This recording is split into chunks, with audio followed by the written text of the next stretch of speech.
Bhagavate Vasudevaya. Om Namo Bhagavate Vasudevaya. Om Namo Bhagavate Vasudevaya. Narayanam Namaskritya Naran Chaiva Narottamam Deving Sarasating Vyasam Tato Jaya Mudiraye Nashto Prayesu Abhadreshu Nittang Bhagavata Sevaya Bhagavati Uttama Shloke Bhaktir Bhavati Naistiki.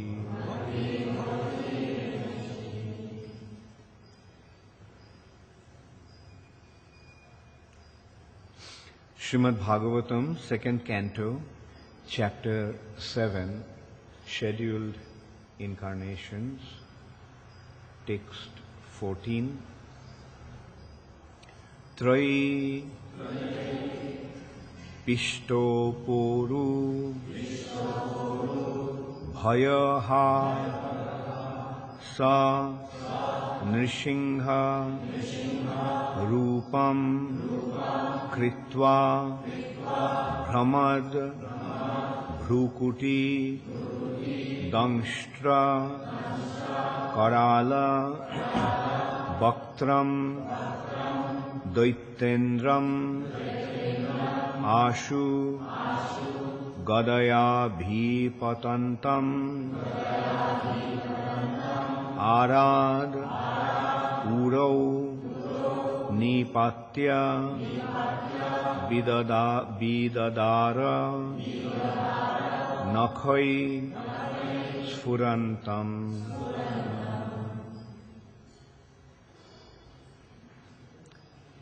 Traipishto Poru Bhayahasa Nrishingha Rupam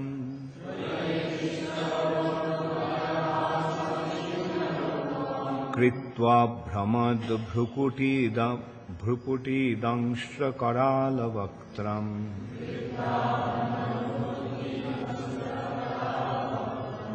Daitendramashu Gadaya Bhipatantamara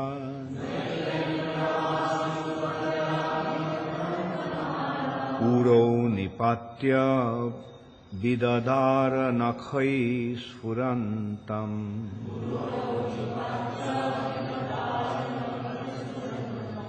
Traipishta Parubhaya Hasa Nrishingha Rupam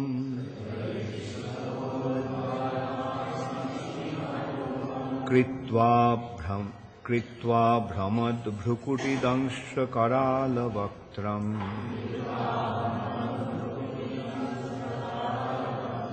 Daitendramashu Gadaya Bhipatantamara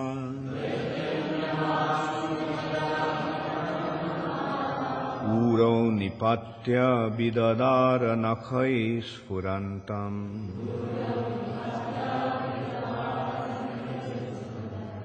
Traipishtoporu Bhayahasa Nrishingha Rupam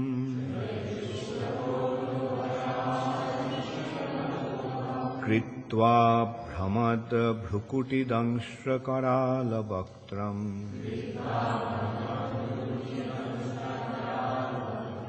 Daitendramashu Gadaya Bhipatantamara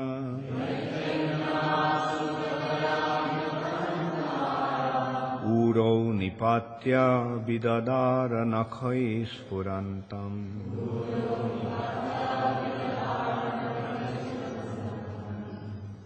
Traipishtapa, the demigods, Uru Bhayaha, one who vanquishes great fears. Saha, he, the personality of Godhead. Nrishingha Rupam, assuming the incarnation of Nrishingha.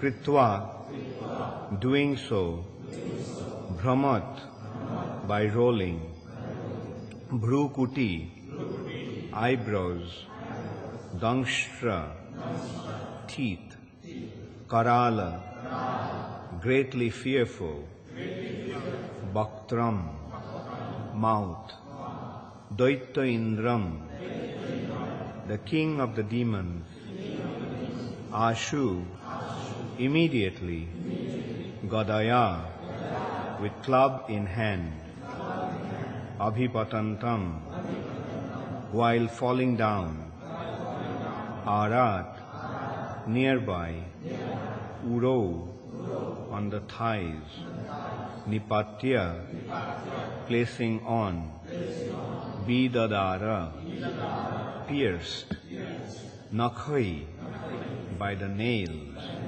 Sfurantam, while challenging. Translation by His Divine Grace Srila Prabhupada. The personality of Godhead assumed the incarnation of Nrsimhadev in order to vanquish the great fears of the demigods. He killed the king of the demons, Hiranyakashipu, who challenged the Lord with a club in his hand. He placed the demon on his thighs and pierced him with his nails, rolling his eyebrows in anger and showing his fearful teeth and mouth.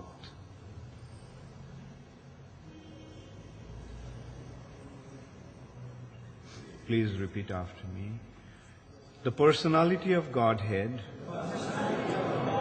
assumed the incarnation of Nrsimhadev in order to vanquish the great fears of the demigods. He killed the king of the demons, Hiranyakashipu, who challenged the Lord with a club in his hand. By placing the demon on his thighs and piercing him with his nails, rolling his eyebrows in anger, and showing his fearful teeth and mouth.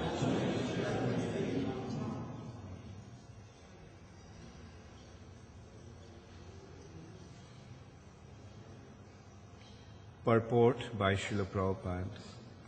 The history of Hiranyakashipu and his great devotee son, Prahlad Maharaj, is narrated in the 7th canto of Srimad Bhagavatam. Hiranyakashipu became very powerful by material achievements and thought himself to be immortal by the grace of Brahmaji. Brahmaji declined to award him the benediction of immortality because he himself is not an immortal being. But Hiranyakashipu derived Brahmaji's benediction in a roundabout way, almost equal to becoming an immortal being. Hiranyakashipu was sure that he would not be killed by any man or demigod or by any kind of known weapon, nor would he die in day or night. The Lord, however, assumed the incarnation of half man and half lion, which was beyond the imagination of a materialistic demon like Hiranyakashipu, and thus, keeping pace with the benediction of Brahmaji, the Lord killed him. He killed him on his lap, so that he was killed neither on the land, nor on the water, nor in the sky. The demon was pierced by Nrsimhadev's nail, which were beyond the human weapons imaginable by Hiranyakashipu. The literal meaning of Hiranyakashipu is one who is after gold and soft bedding, the ultimate aim of all materialistic men. Such demoniac men who have no relationship with God gradually become puffed up by material acquisition and begin to challenge the authority of the Supreme Lord and torture those who are devotees of the Lord. Prahlad Maharaj happened to be the son of Hiranyakashipu, and because the boy was a great devotee, his father tortured him to the best of his ability. In this extreme situation, the Lord assumed the incarnation of Nrsimhadev And just to finish the enemy of the demigods, the Lord killed Hiranyakashipu in a manner beyond the demon's imagination. Materialistic plans of godless demons are always frustrated by the all-powerful Lord.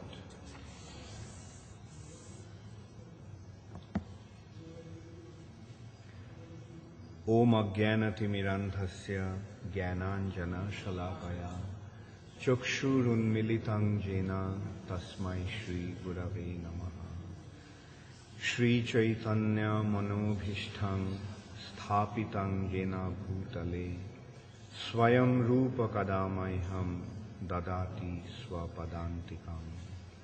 Bandehang Shri Guru Shri Jutapadukamalam Shri Gurun Vaishnavangscha Shri Rupang Sagrajatang Sahagana Raghunathanvitam Twang Sajivam Sadvaitam Savadhutam Parijana Sahitam Krishna Chaitanya Devam Shri Radha Krishna Padan Sahagana Lalita Shri Vishakhanitanscha. He Krishna Karuna Sindho Deenabandho Jagatpate Gopesha Gopika Kanta Radha Kanta Namastute Taptu Kanchana Gaurangi Radhe Vrindavaneshwari Vrishabhanusute Devi Pranamami Haripriye Bancha Kalpatarubhascha Kripa Sindhubhaiva cha Patitanang Pavanebhyo Vaishnavebhyo Namo Namaha.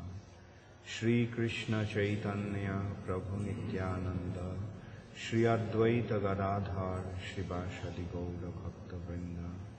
Hare Krishna Krishna Krishna Hare Hare Hare Ram Ram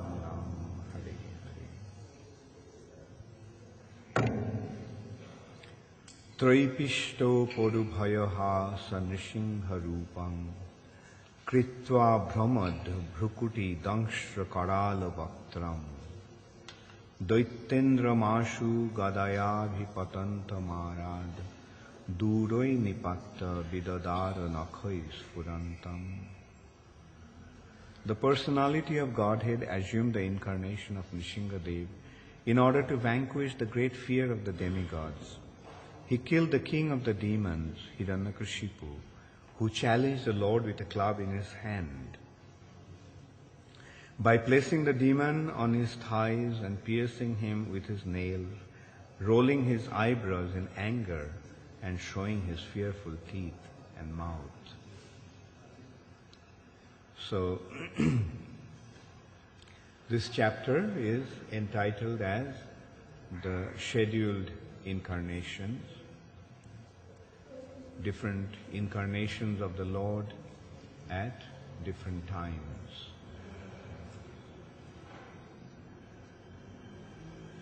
Especially in a day of Brahma.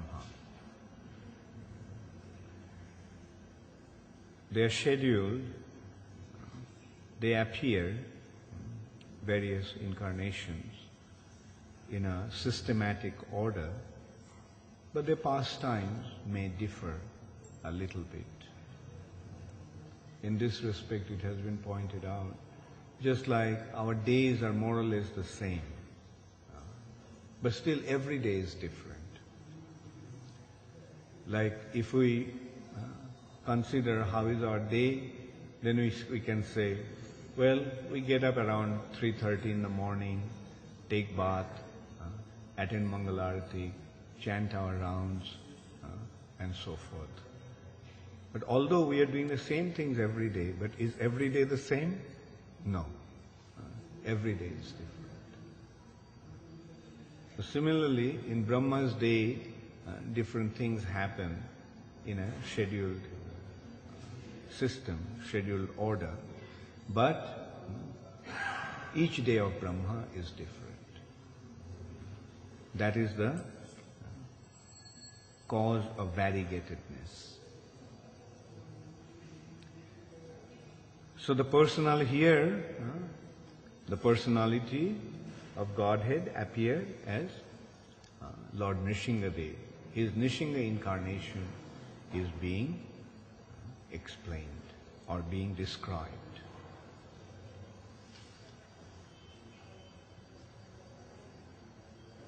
We all are very familiar with Nrsingadev. We may not be so well acquainted with all the incarnations of the Lord.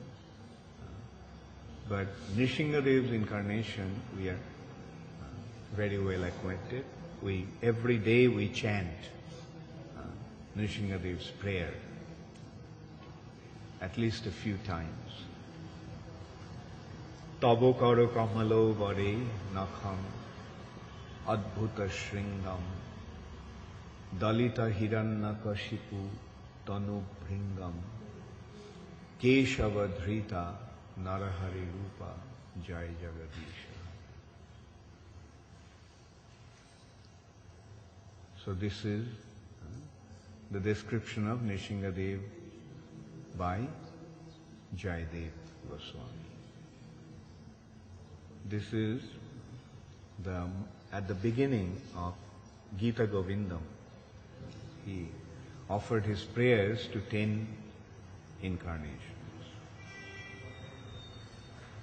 And here Brahmaji is describing different incarnations of the Lord to Narad Muni. He is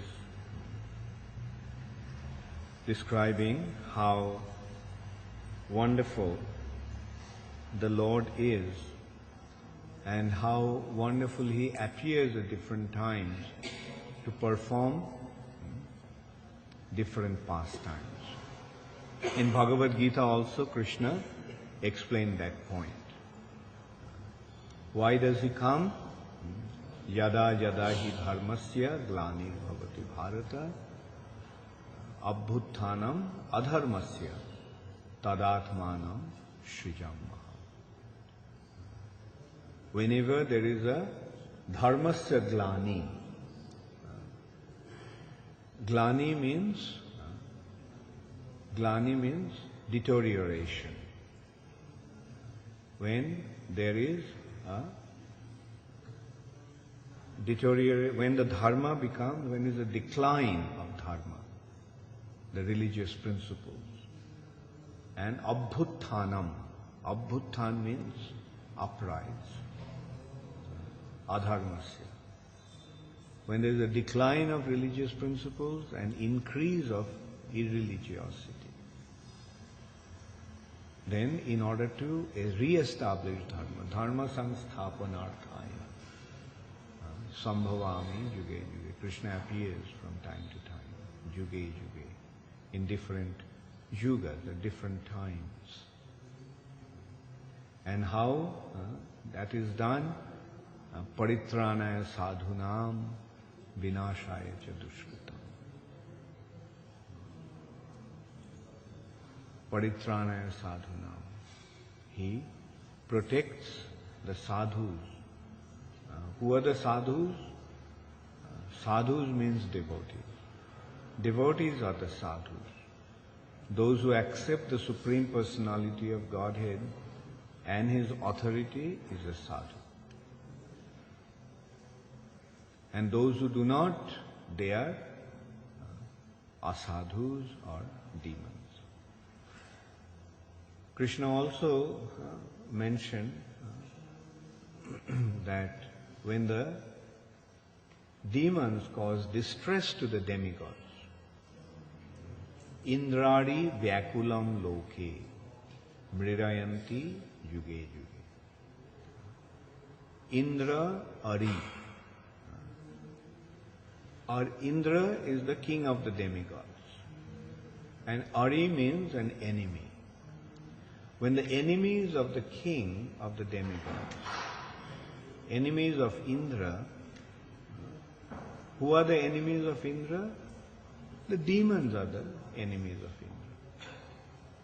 And he comes to re-establish the authority of the demigods.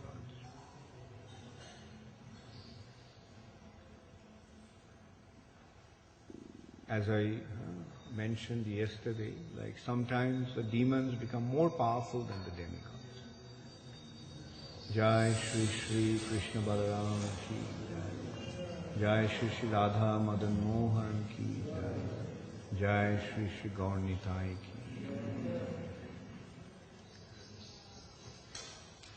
What is the basic idea? Jai Shri Shri Krishna Balaram ki Jai. Jai Shri Shri Radha Madan Mohan ki Jai. Jai Shri Shri Gaur Nitai ki.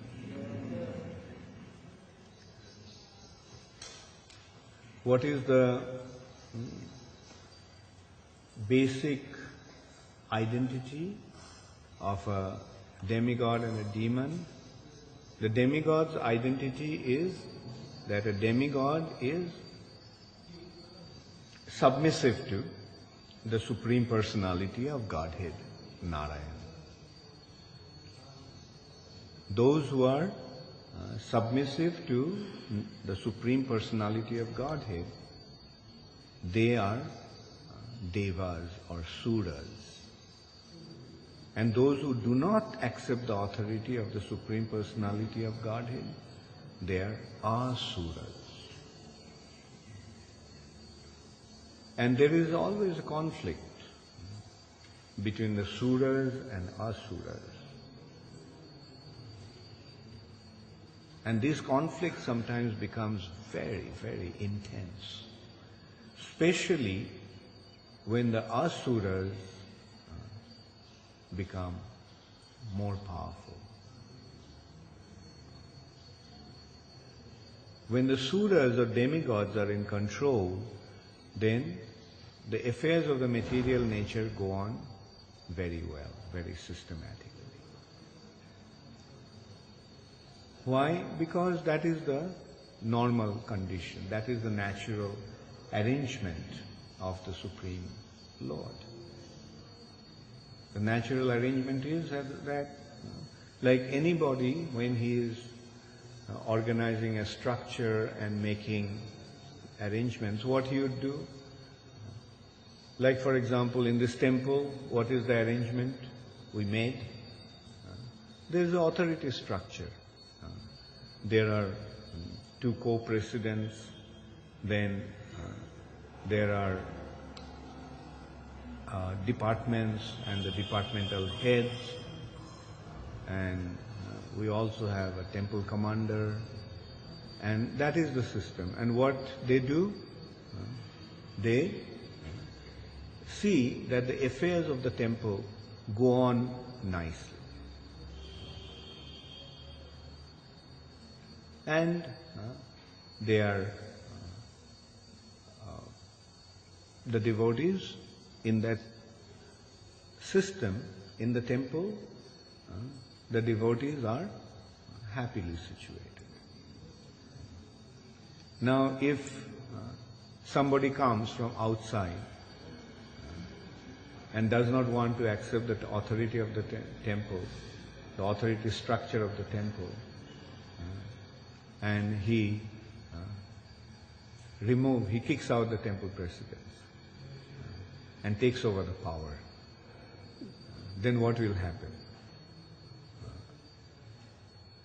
And if that person does not accept the authority structure all the way, he does not accept the authority structure of Krishna,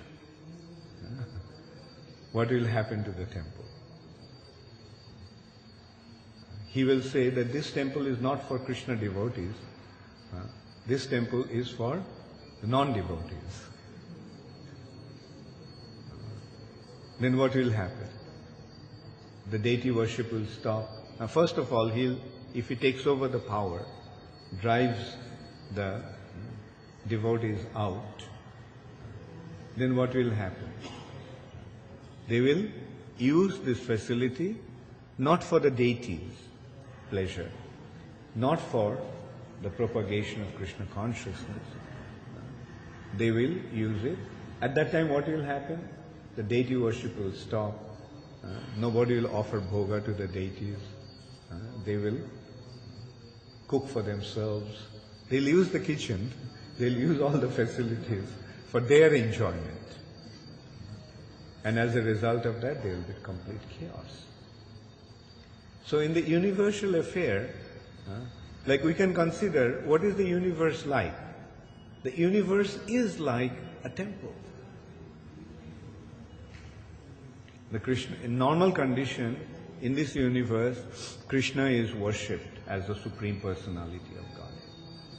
And the departmental heads are the demigods.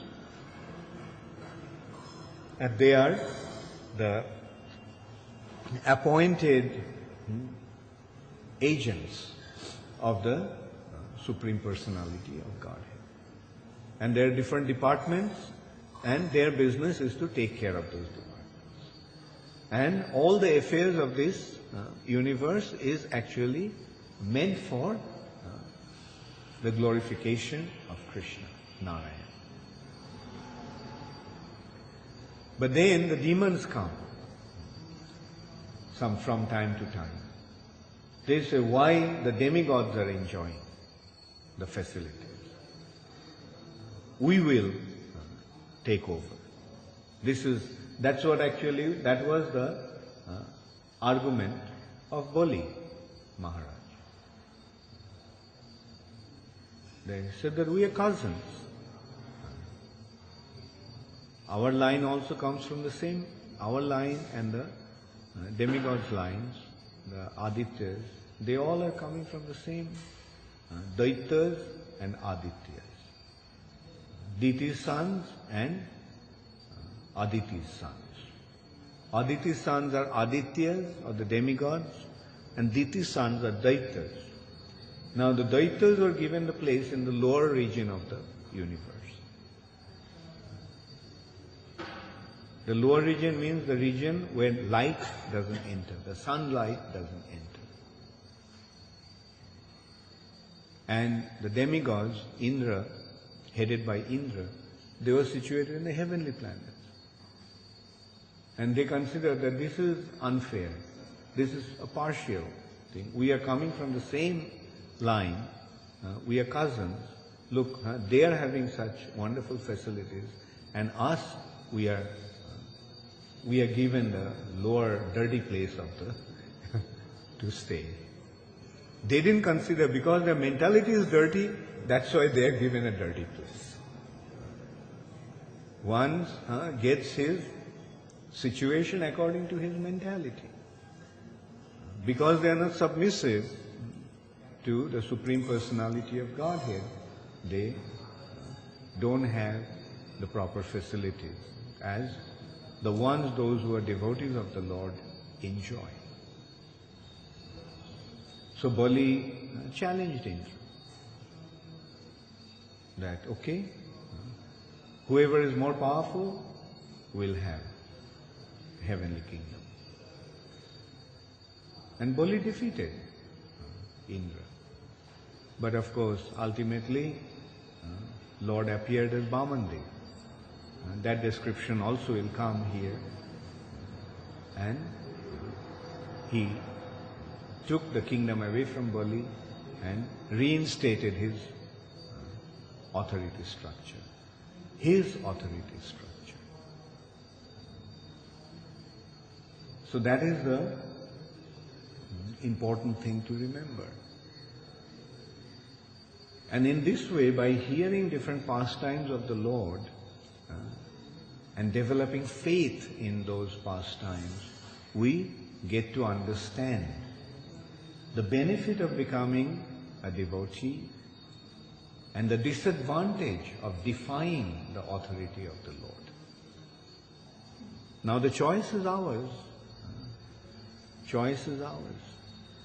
Sometimes people question, if Krishna is God, then why Krishna allowed us to be in this situation? Why Krishna did not stop us from coming to this situation, suffering condition? Why Krishna is causing us to suffer?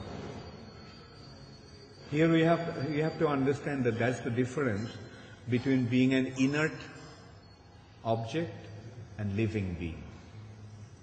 Living means we have our freedom to think. We have our freedom to decide.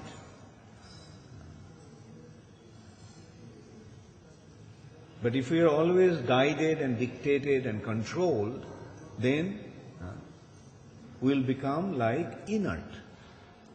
No will of our own.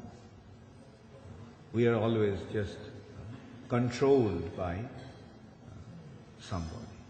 Yes, Krishna is the supreme controller, but at the same time Krishna has given us the independence. Why this independence?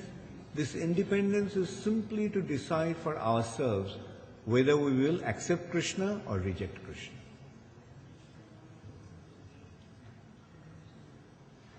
That is the only independence we actually have.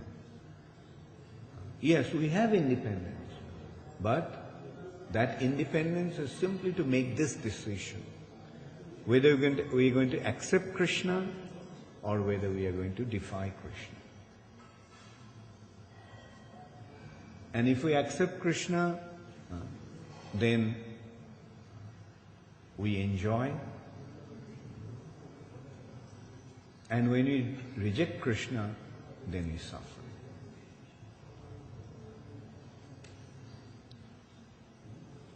Now, if we didn't have this independence, then we could not actually have this ability to decide whether we could not develop our loving relationship with Krishna. Love is something that cannot be forced. And Krishna wants to develop a loving relationship with us. Therefore, Krishna has given that independence.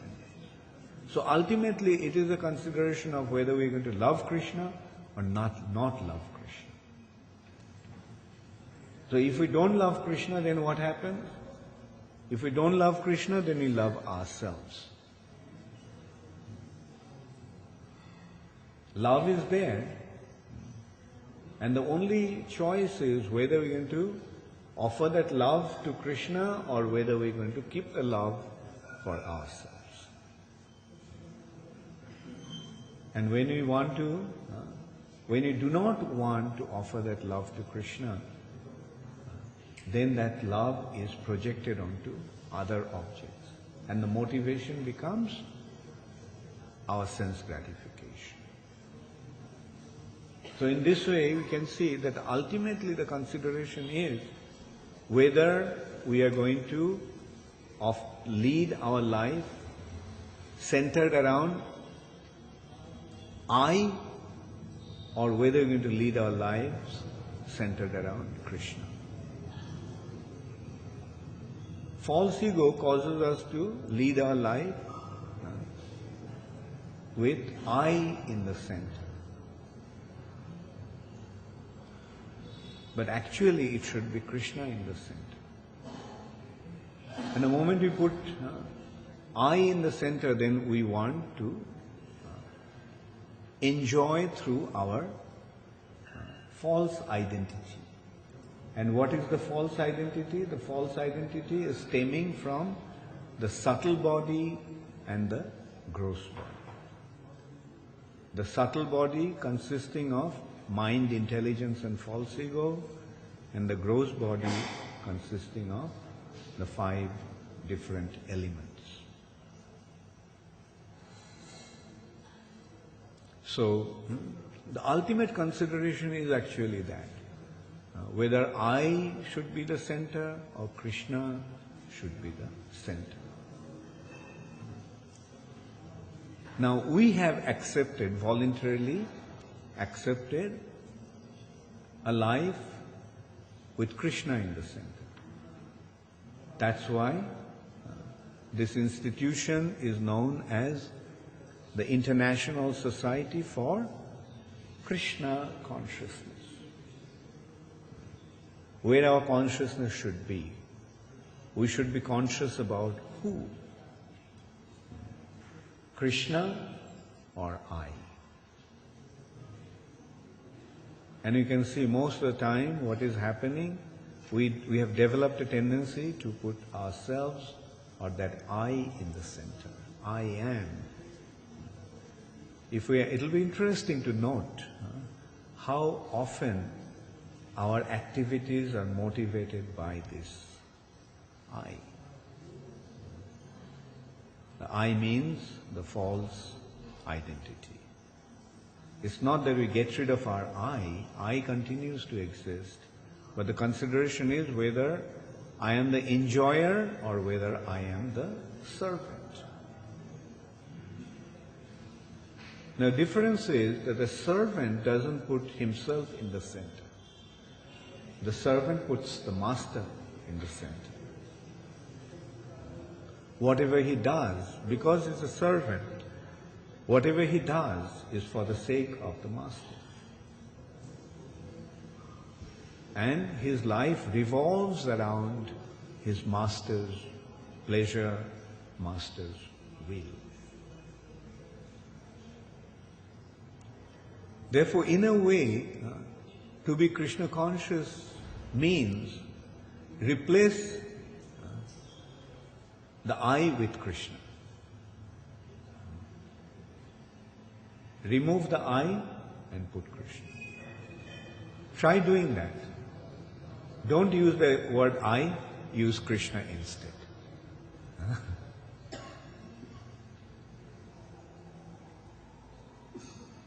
It's interesting, Srila Bhakti Siddhanta Saraswati Thakur, he used to see the article written by his disciples and his main concern, and sometimes he would simply see how many times Krishna's name and Chaitanya Mahaprabhu's name has been used in the article.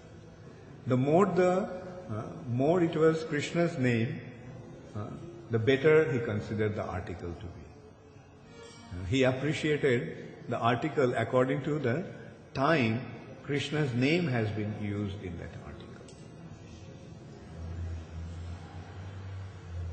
So we can see that. So this is the consideration of our Acharya. Sometimes somebody, one of our god brothers, once when Prabhupada was mentioning that, he mentioned, what if he wrote just nothing but Krishna and Krishna? Then Prabhupada said that would have been the perfection of the article. Because ultimately it is all we have to come to Krishna, and he should be the center of everything. Just Krishna. And especially, it should be done with the proper understanding. Replace the I with Krishna. Remove the I and bring Krishna there. So many times we consider like, I am this, I am that. Now let us consider how many times do you think about Krishna? I am hungry, my health is not good, my body is aching. But how many times we consider whether Krishna offering has been made to Krishna? Did Krishna eat? Is Krishna dressed properly today? Is Krishna feeling good? Is Krishna looking beautiful? Is Krishna happy? Is Krishna... So Krishna consciousness means to lead our lives with Krishna in the center. And that will be our ultimate perfection. Does it mean that a devotee should become like a zombie? No. A devotee leads his life with Krishna in the center. Devotee is always chanting Krishna's name, Krishna's glory. Sometimes people think that the devotees are like zombies. They're just doing something, but they do not know the state of his consciousness. They simply see the external happening, but they don't see the consciousness. Go deep into devotee's heart. what will you find? He's so happy. Internally, he's so happy, he's so joyful. He's so dynamic internally. Externally, he may look like an unintelligent person, dressed in a strange way, acting in a strange way, behaving in a strange way, reacting in a strange way. That is all external. But when you go internally, when you go inside a devotee's heart, what will you find?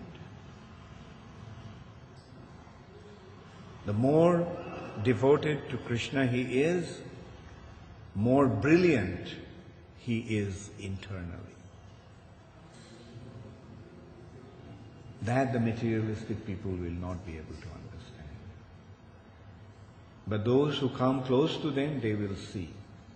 What do they see? Whenever they come to a devotee, what do we see? When we come to advanced devotees, what do we see? We see that we are feeling happy. Just being in the association, we feel happy. Even though the devotee chastises us, still we feel happy. Even though a devotee chastises us, we want to be in his association.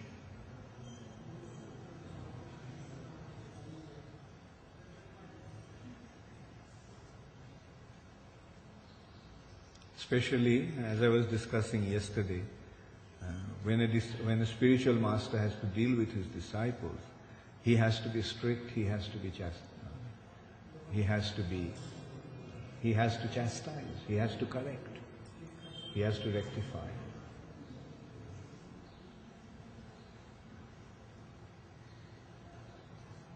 Like Prabhupada,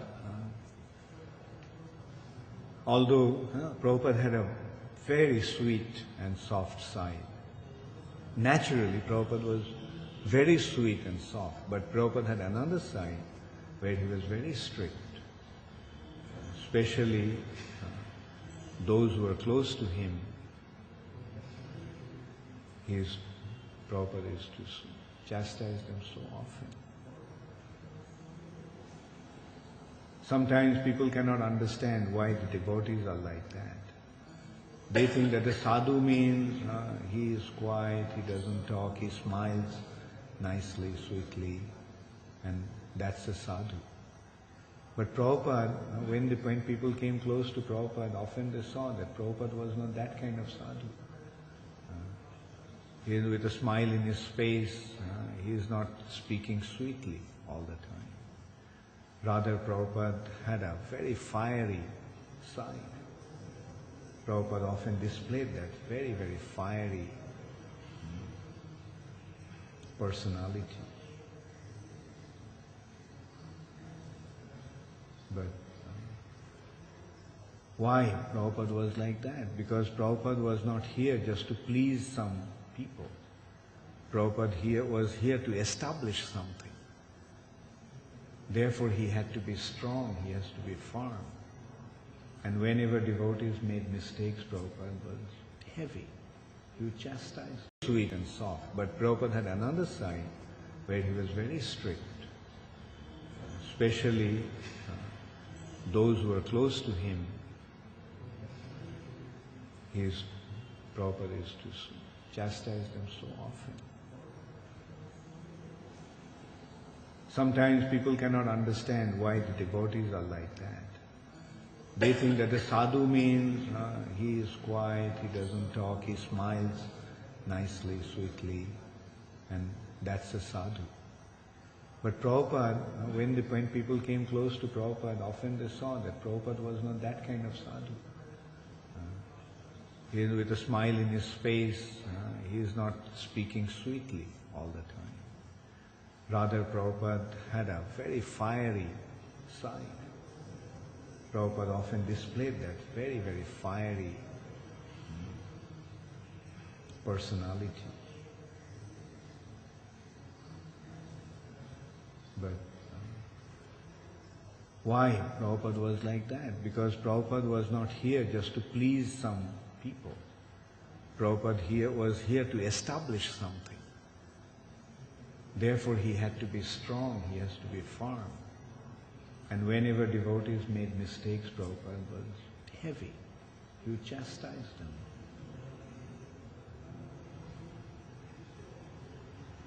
I heard of one incident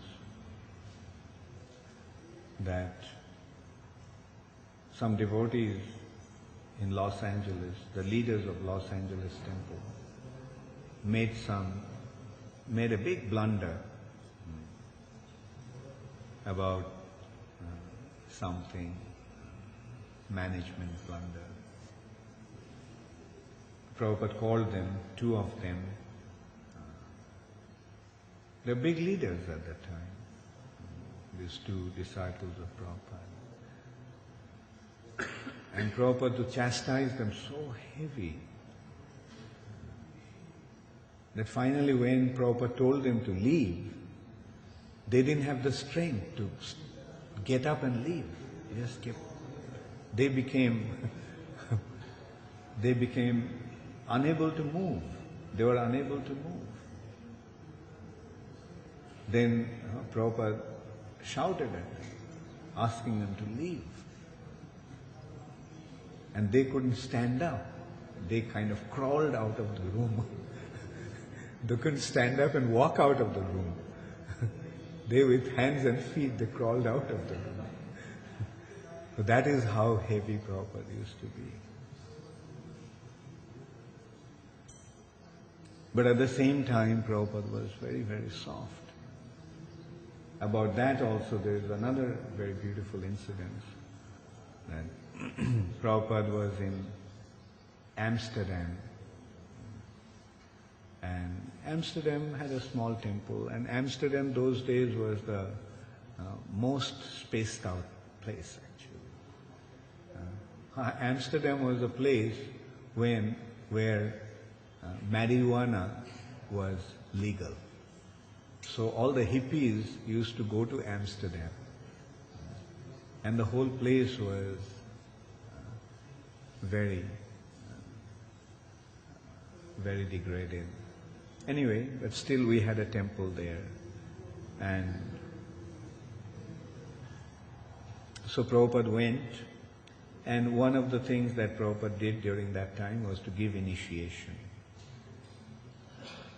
And when Prabhupada came to the temple room where he was supposed to give initiation, he found that the arrangements they made for initiation was not to his satisfaction.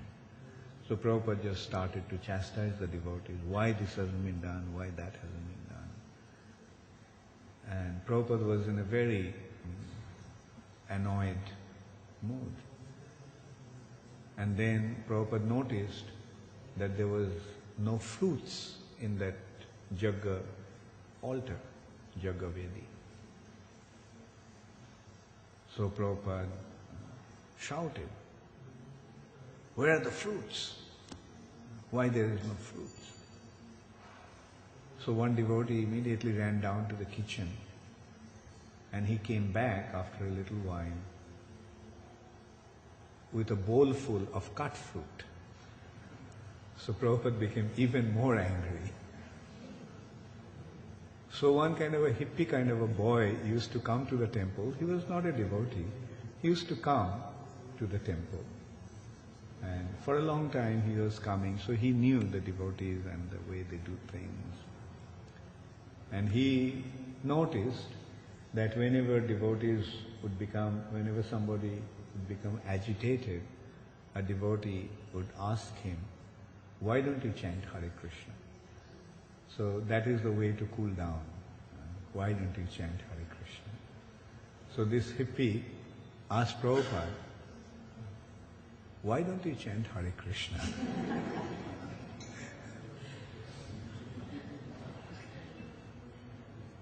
And Prabhupada, he pulled out his beads, took his bead bag, took the beads, and he started to chant Hare Krishna. So you can see that Prabhupada would take an advice even from a hippie, if the advice was suitable. And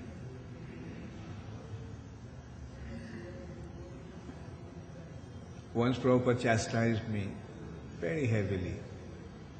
Not once, Prabhupada chastised me very heavily, most of the times. And like once a god brother of mine, who was also close to Srila Prabhupada, and he was a leader, very big leader of our movement at one time. And he was a close friend of mine. So he was telling me that he never got chastised by Srila Prabhupada.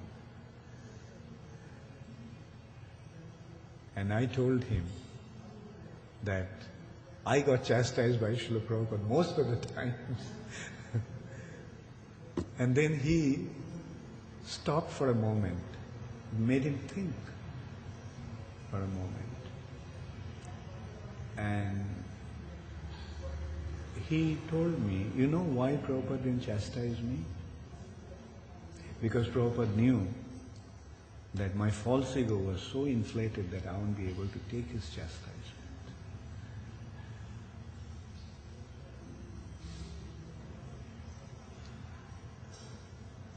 So,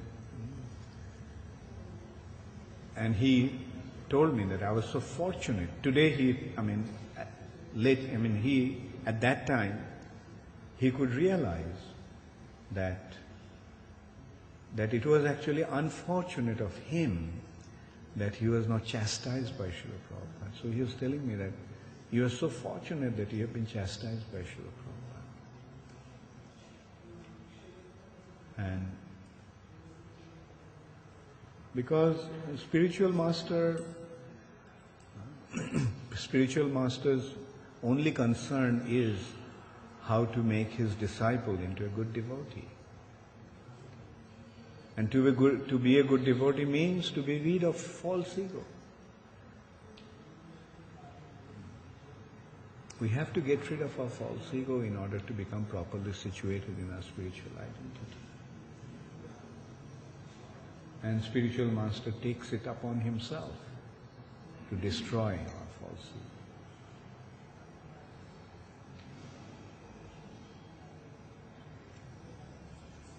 So that's why we find that only the Vaishnavas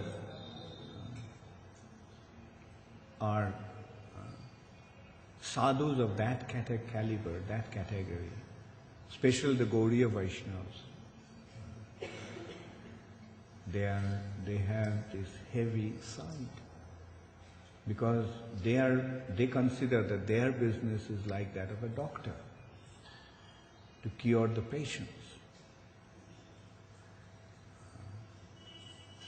Normally people come and give a child a candy. And the child is happy. Oh, he gave me a candy, he's so nice. But when the child is sick and the doctor comes, does the doctor give him candy? No. He gives him medicine that tastes bitter. The child doesn't want to take it. But somehow it has to be given. The doctor comes, what to speak of a bitter medicine, he even gives injection.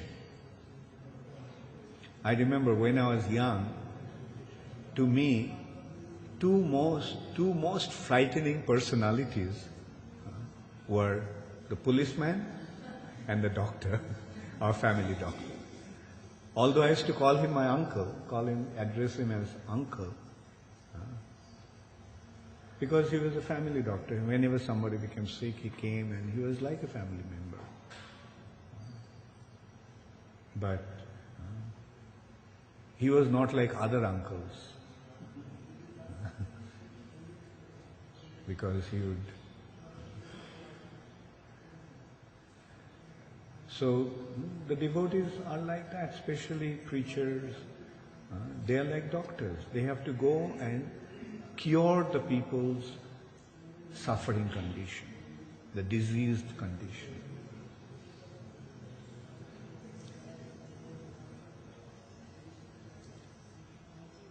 So, and the Supreme Personality of Godhead Himself, although He is so beautiful, although He is so wonderful, although He is Kripamaya, most merciful, Karuna Sindhu, Hey Krishna Karuna Sindhu, an ocean of mercy. But then again, Krishna has another feature. Tabo kara kamala vade nakham adbhuta shringam. That is also another feature of Krishna, the fierce form of Krishna. So although He is merciful, most compassionate, but at the same time He has this very, very karala danshtra, karala bhaktram, His extremely frightening face. So that is also Krishna. Although He is the enchanter of Cupid, but at the same time He is Jad Vibheti Swayam Bhayam. He causes fear to fear personified. That is His identity.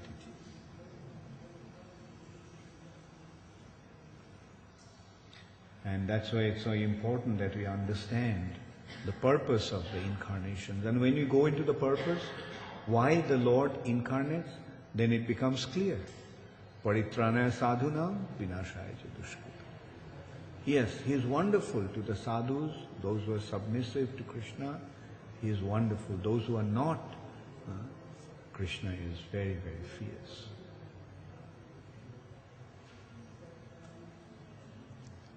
So we have to recognize that point and act accordingly.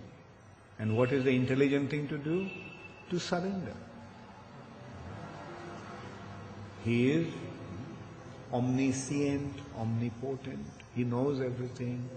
He is all-powerful, and He is present everywhere. Although we are not able to see Him, but He is seeing us. So let's act with that understanding. That He is watching us. Therefore, let us be careful how we are behaving. Let us behave in the right way. And accepting Krishna means accepting His arrangement. Accepting Krishna means accepting His authority and His line of authority. Hare Krishna, Gaur Premanande, Hare. Does anybody have any question? Yes, Dina? How does a disciple get free from false ego if he doesn't get chastised? If he doesn't get chastised, if one accepts if one gets rid of his false ego voluntarily and submits, then there is no problem.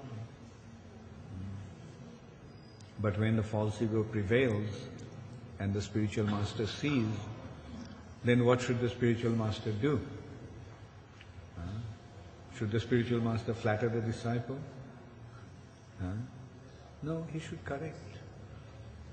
He may sometimes give a sugar-coated medicine, but the sugar is just the coating. The real medicine is not the sugar candy.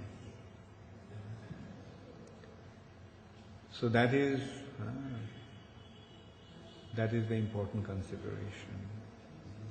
That when, not only to the spiritual master, in our basic life, in our devotional life, we have to become humble. We have to become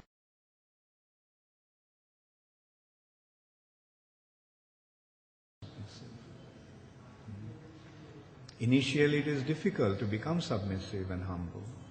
Therefore, at least to some people we have to become submissive and accept their authority. And accepting their authority means accepting their correction, rectifying measures. That is the meaning of accepting the authority. Not that I'll accept your authority only when you give sugar candy, only when you give me candy. I won't accept your authority when you give me the bitter medicine. That's not accepting the authority. Accepting authority means opening ourselves to them, submitting ourselves to them, and accepting whatever they're prescribing.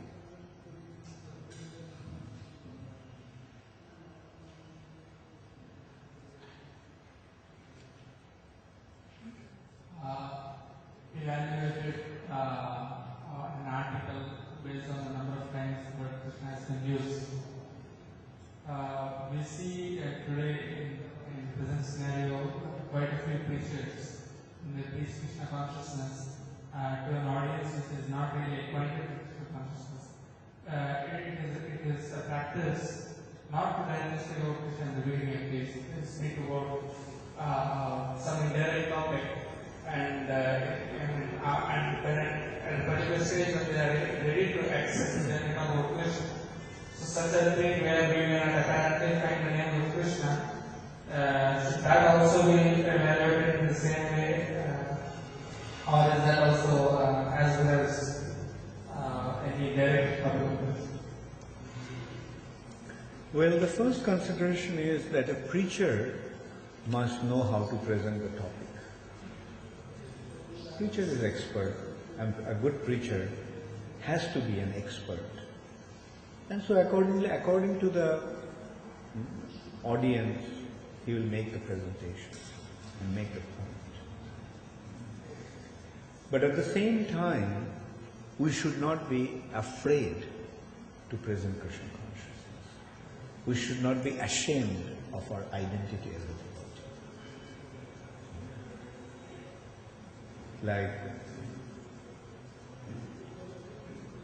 We dress ourselves like a devotee, so why should we hide our identity? Everybody knows that we are Krishna devotees. That also reminds me of one incident. One boy that was in France, maybe Madhavendra Puri knows that incident. A devotee went to distribute books dressed in karmi clothes, and he went and went to somebody. I think it was a shopkeeper or some. And so he said he's coming to give spiritual, these books are spiritual books and things. And then the shopkeeper and his wife, especially his wife, he said, no, we don't need these books. Because we got some books from somebody who is a real practitioner, and he gave some books and we're reading those books and we don't need any other books now on that. Then he wanted to see those books, and he found out it's the same books, but it was given by somebody who came dressed as a devotee. And the people were so impressed by him that that he didn't want to deal with that other person who came dressed up as hiding his identity. You knew about that one? Who is that? No, I know who it was, but the incidents you remember. Was it a shopkeeper or? Yeah, I forgot his name. That very strong. With whom it happened was that French devotee. He was in Paris. He was a very passionate devotee. Strong, very strong built body he had. Ram Vijay. Ram Vijay actually told me about that incident. It happened with him. And so that is how, people, when they see us, they, either they accept us or reject us. So those who will accept us, they'll be open to listen to what we have to say. And we also have to remember that Prabhupada didn't make any compromise. Prabhupada didn't name this society as the International Society for God Consciousness. Prabhupada named it as the International Society for Krishna Consciousness.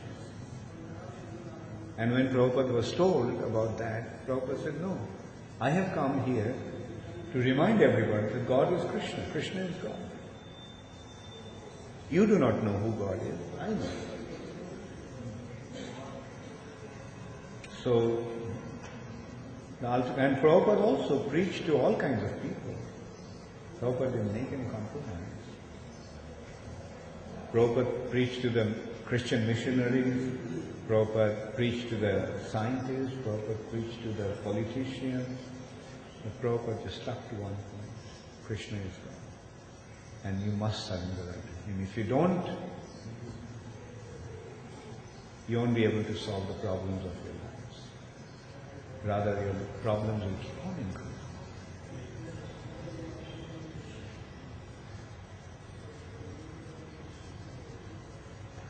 Any other question? Much you spoke about putting Krishna in the center. So how can we overcome the tendency that on the pretense of doing something for Krishna, we actually do it for us? For example, when I cook for my ladies, I cook the things I like to eat.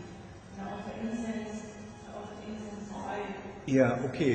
First is, when it comes to cooking, you may be cooking according to your taste and according to your need. But at least offer it to Krishna. So, and then gradually what will happen is you'll start to cook for Krishna's pleasure. And you are dressing Krishna the way you like, that's fine. Dressing is according to your taste. But eating will be done according to Krishna's taste. There is an expression in Hindi, Aap ruchi khana, par ruchi parna. You eat according to your taste and dress according to others. So when you're dressing Krishna, you can dress Krishna according to your taste. But it's better when you're cooking, you can cook for Krishna's taste. But then also, Krishna likes everything that is cooked nicely. If it is cooked in a bona fide way, and if it tastes good, Krishna will appreciate.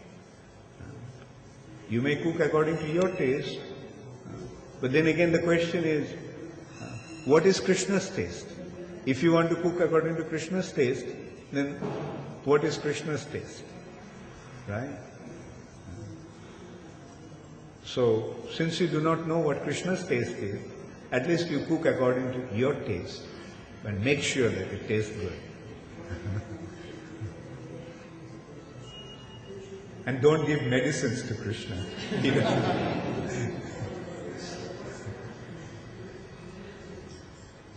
Okay, all glory is to Srila Prabhupada. Gaur Premanande.